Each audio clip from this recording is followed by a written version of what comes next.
Selamat malam pemirsa, senang sekali kami dapat menemani malam Anda kali ini di Vokasi TV. Pada edisi 17 April 2019 bersama saya Puspa Berlianti dengan informasi aktual dan penuh inspirasi di lingkar Indonesia.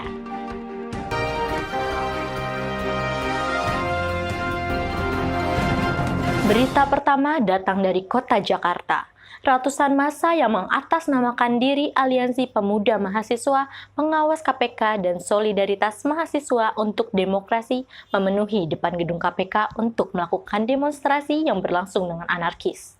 Ratusan massa tersebut melakukan aksi penolak pemberian penghargaan yang akan diberikan kepada Bambang Wijayanto, Abraham Samad, dan Novel Baswedan.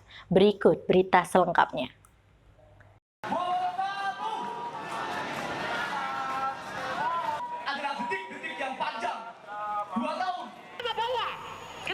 Sejumlah massa yang tergabung dalam Aliansi Pemuda Mahasiswa Pengawas KPK dan Solidaritas Mahasiswa untuk Demokrasi menggelar aksi di depan gedung KPK Kuningan, Jakarta Selatan.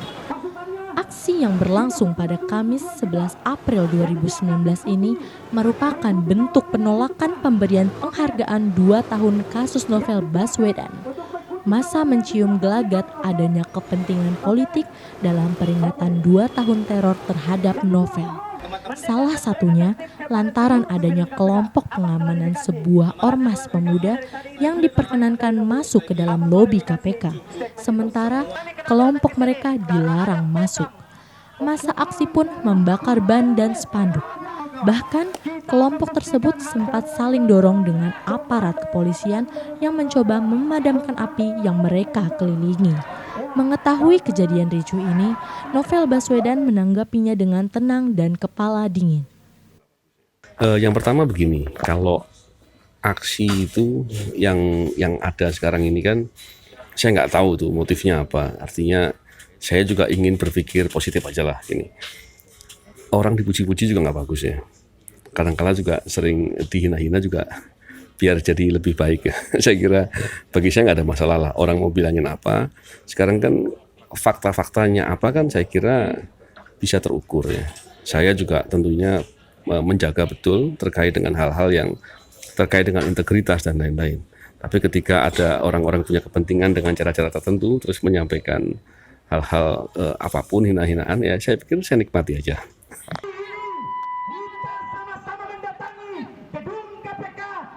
Pada akhirnya, petugas kepolisian juga KPK sepakat untuk membawa massa ke dalam gedung KPK dan bertemu perwakilan KPK. Oke, kalau sanggup silakan rekan-rekan tunjuk perwakilan. 2-3 orang, ya silakan nanti kumpul. Nanti akan kita pertemukan dengan pihak KPK-nya sendiri. Bisa dipahami ya? Tim Lingkar Indonesia melaporkan dari tempat kejadian. Berita selanjutnya datang dari rumah pemenangan Capres nomor urut 02 Prabowo Sandiaga.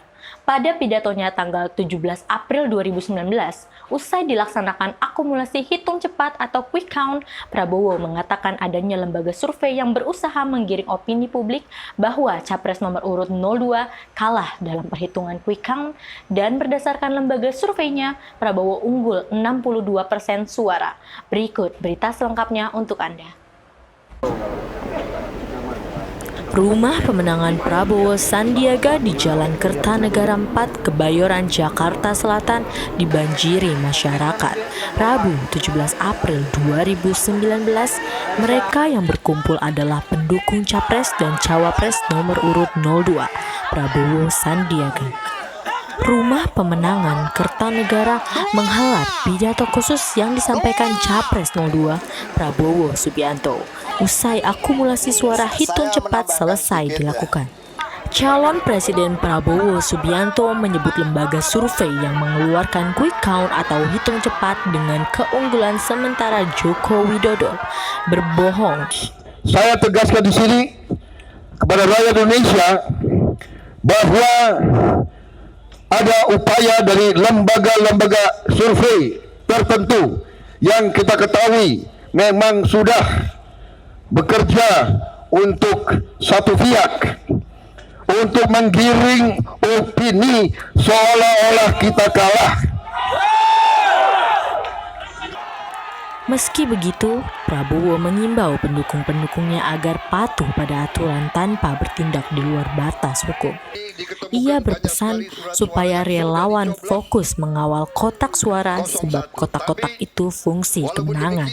Saudara-saudara sekalian, saya menghimbau pendukung-pendukung saya semuanya agar tetap tenang, semua tenang dan tidak terprovokasi untuk melakukan tindakan anarkis.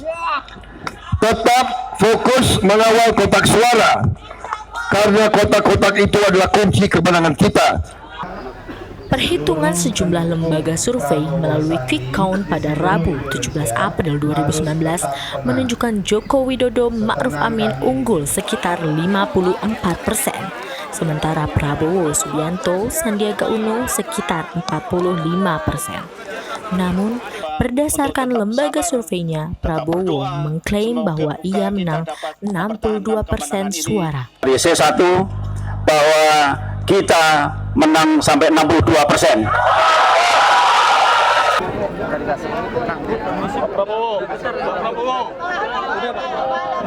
Tim Lingkar Indonesia melaporkan dari tempat kejadian.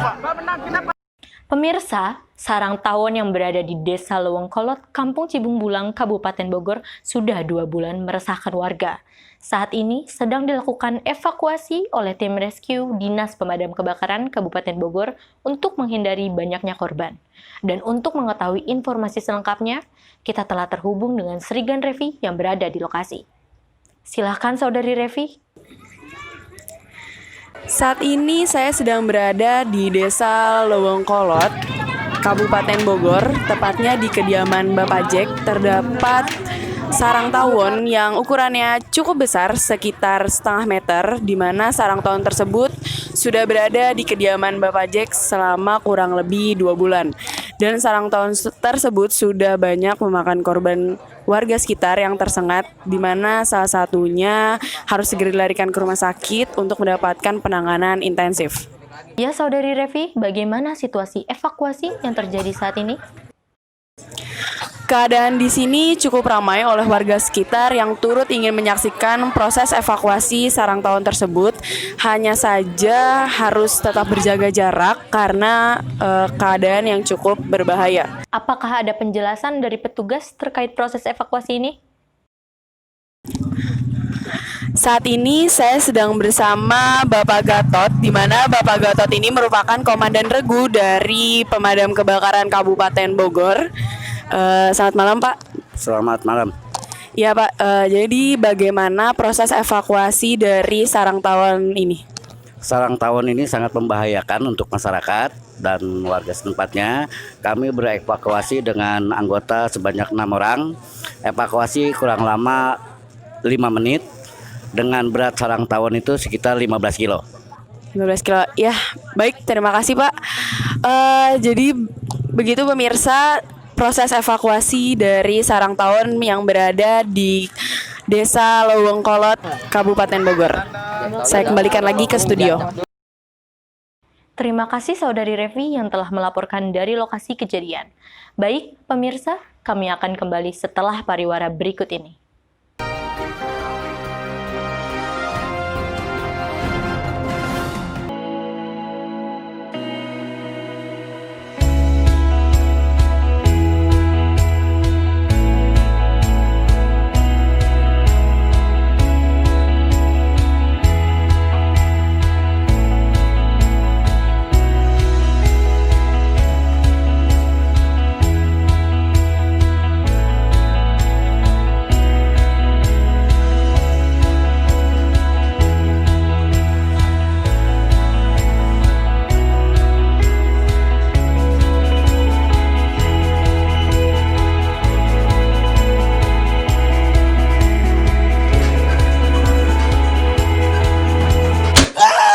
Masih mau boros dalam pemakaian listrik kita?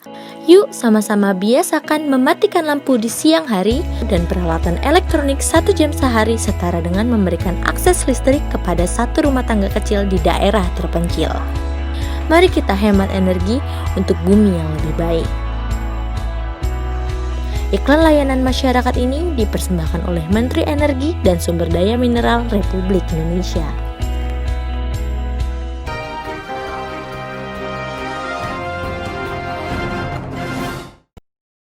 Terima kasih pemirsa, Anda masih bersama kami di Lingkar Indonesia. Selanjutnya, untuk menemani akhir pekan Anda, kami telah merangkum sejumlah berita informatif dan kisah inspiratif di Lingkar Jelajah.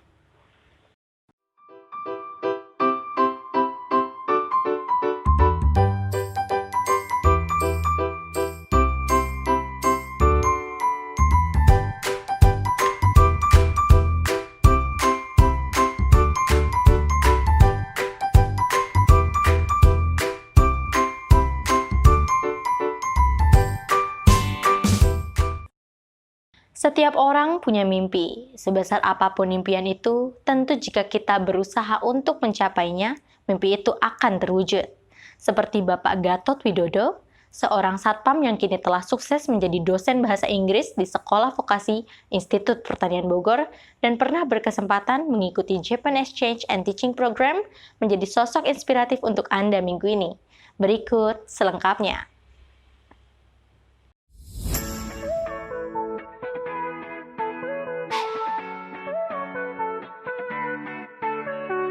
Gatot Widodo merupakan sosok inspirasi yang patut ditiru semangatnya.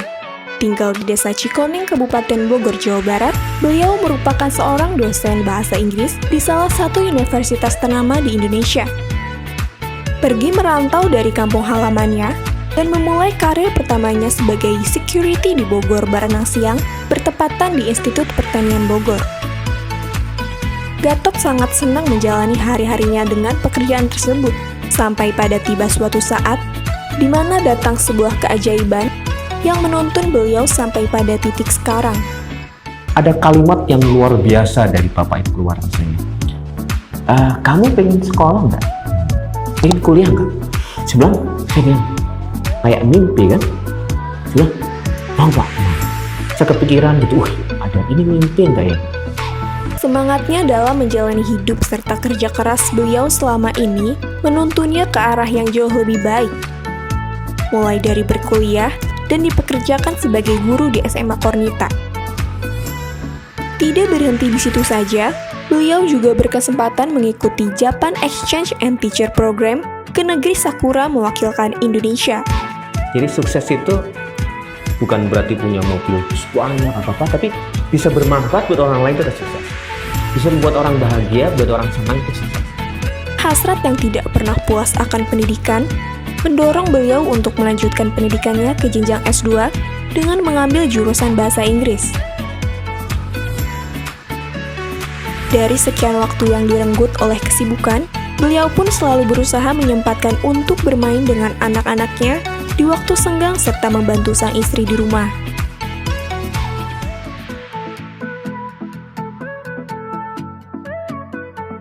Sungguh hebat ya kegigihan beliau dalam menjalani hidup dan mengatur waktu serta memanfaatkan kondisi dan potensi diri yang ia punya. Pemirsa, budidaya tanaman dengan sistem hidroponik menjadi solusi kian sempitnya lahan pertanian akibat alih fungsi lahan menjadi pemukiman dan kawasan industri. Bagi Anda yang suka berkebun, ternyata berkebun sayur bisa di mana saja, termasuk di lahan yang sempit. Selanjutnya, teknik berkebun dengan sistem hidroponik kami angkat dalam segmen Lingkar Jelajah minggu ini. Berikut selengkapnya.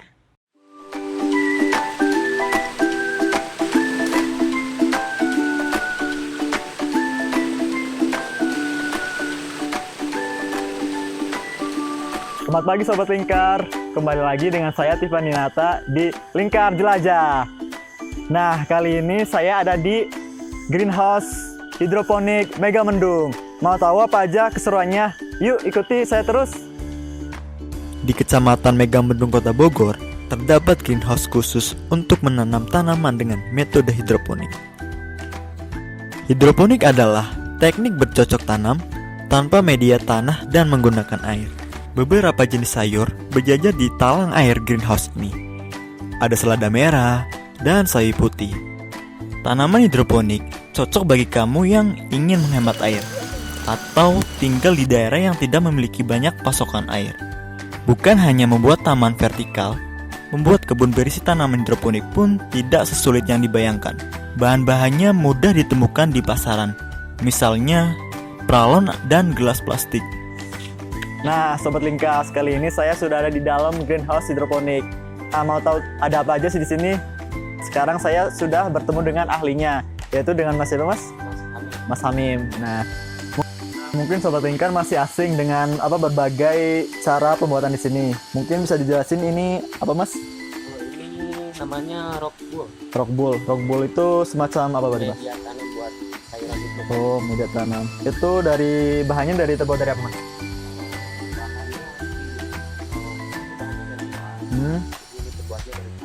Oh, untuk membuat kebun tanaman hidroponik, ada beberapa bahan yang harus disiapkan, yaitu pipa pralon dengan diameter 3 inch, gelas plastik, gergaji, selang, pompa akuarium, alat solder, spons, dan biji tanaman hidroponik.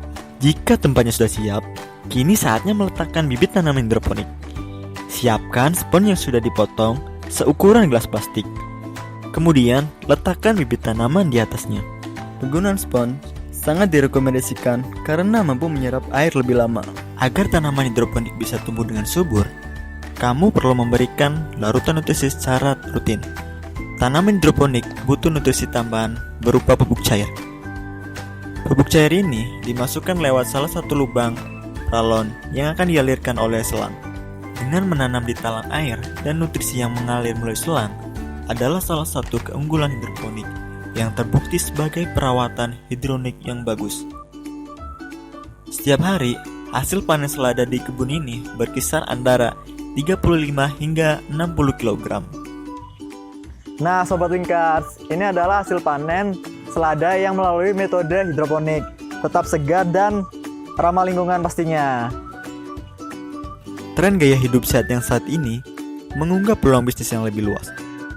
Tak heran, meski lahan kebun sayur di sini tak lebih luas dari lahan kebun sayur lain, bisnis sayur hidroponik di sini meraih omset yang besar.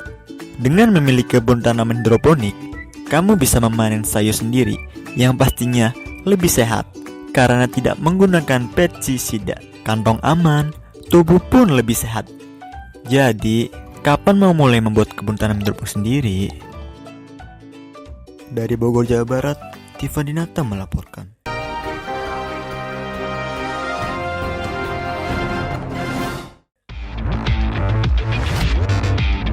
Cowok sejati itu olahraga. Buat cowok, olahraga itu sudah biasa.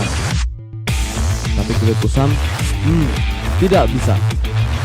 Bagi cowok berkegiatan seharian, membuat kulit butuh perlindungan. Pakai ini, jangan kalau Oxy Deep Sea Mineral dengan benzoyl peroxide angkat sel kulit mati dan merangsang pergantian sel kulit baru secara maksimal. 3 in 1, bersihkan komedo hanya 30 detik. Oxy ganteng maksimal dengan 3 langkah. Oxy, tampil keren, cara praktis.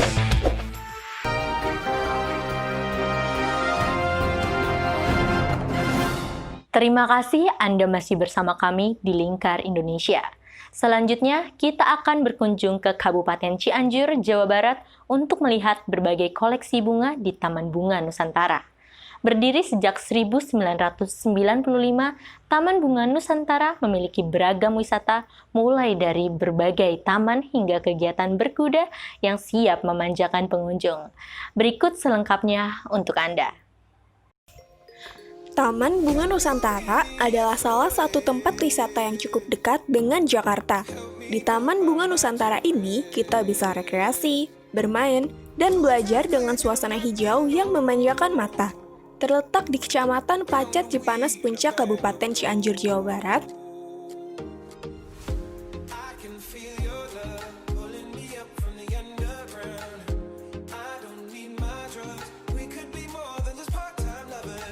Selamat pagi Sobat Lingkar.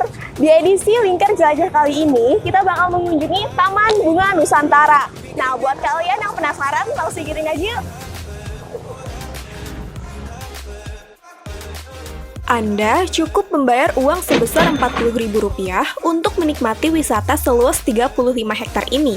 Eits, tapi tak perlu takut tersesat, karena kita akan diberi peta untuk menelusuri keindahan bunga yang terdapat di Taman Bunga Nusantara ini. Nah, mata pengunjung akan dimanjakan dengan warna-warni bunga dan hijauan rerumputan. Berbagai tanaman dari pancanegara pun turut memperkaya keindahan Taman Bunga Nusantara seperti topiari merak. Nah, Sobat Lingkar, sekarang aku udah ada di Taman Topiari Merak.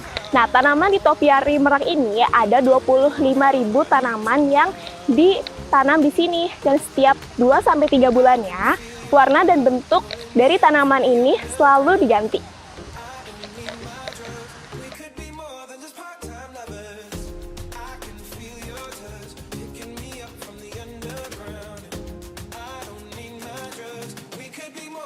Di Taman Amerika, kalian akan menemukan rerumputan luas dengan miniatur hewan-hewan yang terbuat dari tanaman hias.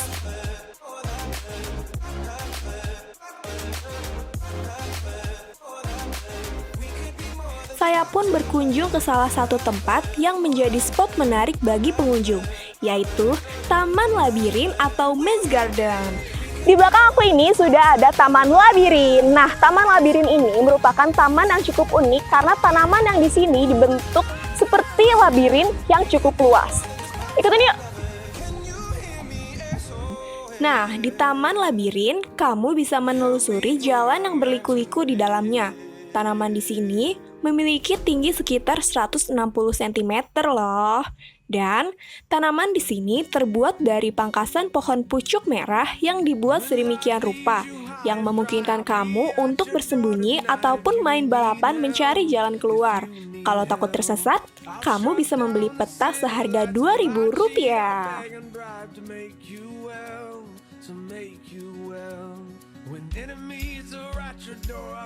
Dari menara 4 tingkat ini, kita bisa lepas menikmati pemandangan di sekitar taman bunga yang asri banget.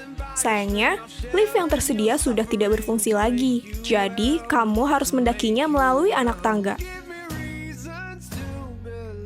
Di tempat wisata ini juga, terdapat bentuk kreasi bangsa Indonesia yang keberadaannya telah diakui oleh masyarakat internasional, yaitu Taman Gaya Bali.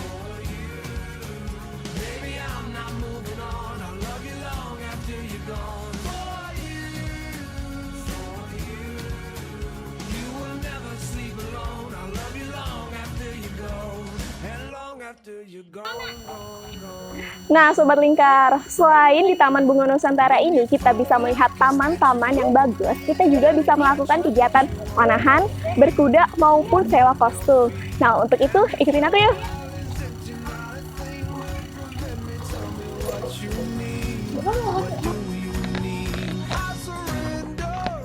Tada! Nah, Sobat Lingkar, sekarang aku udah siap buat memanah dan juga berkuda. Yuk, langsung ikutin aja!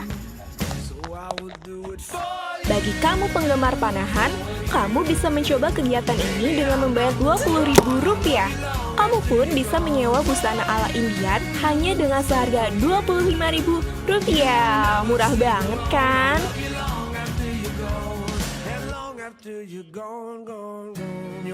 Kamu pun bisa menunggangi kuda dengan busana ala Indian yang sudah kamu sewa tadi.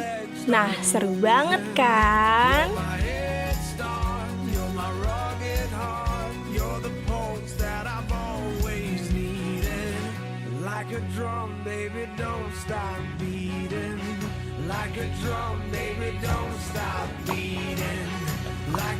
Nah, itu dia tadi edisi Lingkar Jelajah di Taman Bunga Nusantara. Ikuti terus Lingkar Jelajah di edisi selanjutnya. Sampai jumpa!